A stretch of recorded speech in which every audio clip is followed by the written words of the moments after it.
Hi అండి. అందరూ ఎలా ఉన్నారు? చారులందు పప్పుచారు వేరయ్య కదంటారా? అస్సలు అనట్లేండి. ఎందుకంటే పప్పుచారు ఇంట్లో చేస్తే ఆ రోజు ఒక 4 ముద్దలు ఎక్కువే లాగిచ్చేస్తాం కదా, అందుకే అనరు. నాకు తెలుసు. ఈరోజు మా ఇంట్లో పప్పుచారు ఎలా చేశాను చూపిస్తాను, వచ్చేయండి.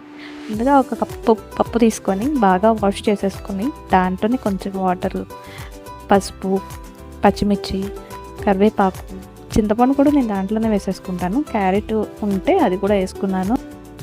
ఒక ఉల్లిపాయ నిలువుగా కట్ చేసేసుకొని పెద్ద పెద్ద ముక్కలు చేసుకొని అది కూడా యాడ్ చేసుకొని, ఇంకా కొంచెం బాగా మిగిలింది కదా, అది తాలింపుగా అప్పుడే కట్ చేసేసుకున్నాను. అది కూడా ఇంకా దాంట్లోకి ఒక పెద్ద టమాటా ముక్క కూడా కట్ చేసుకొని వేసేసుకున్నాను.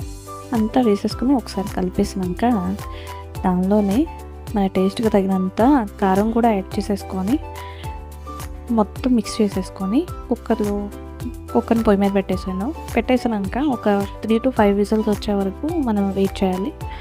3 విజిల్ వచ్చాక ప్రెషర్ అంతా పోయాక తీసుకొని మనం ఏంటంటే మ్యాషర్తో మ్యాష్ చేసేసుకోవాలి. తర్వాత టేస్ట్కి తగినంత సాల్ట్ కూడా యాడ్ చేసుకొని దాంట్లో తగినన్ని వాటర్ పోసేసుకొని తిప్పేసుకొని, నేను ఆ వాటర్తో పాటు దాంట్లోనే కొంచెం గరం మసాలా యాడ్ చేసుకున్నానండి.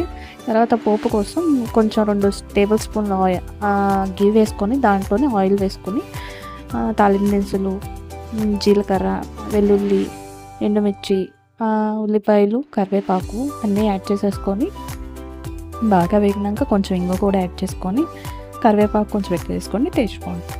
పప్పుచారు రెడీ అయిపోయిందండి. ప్రాసెస్ నచ్చిందా? నచ్చితే మీరు ట్రై చేయండి. మీకు ఎలా కుదిరిందో కామెంట్ చేయండి. అంటే మరిన్ని వీడియోస్ కోసం మనం ఛానల్ని సబ్స్క్రైబ్ చేసుకోవచ్చు కదా. Thank you so much for watching.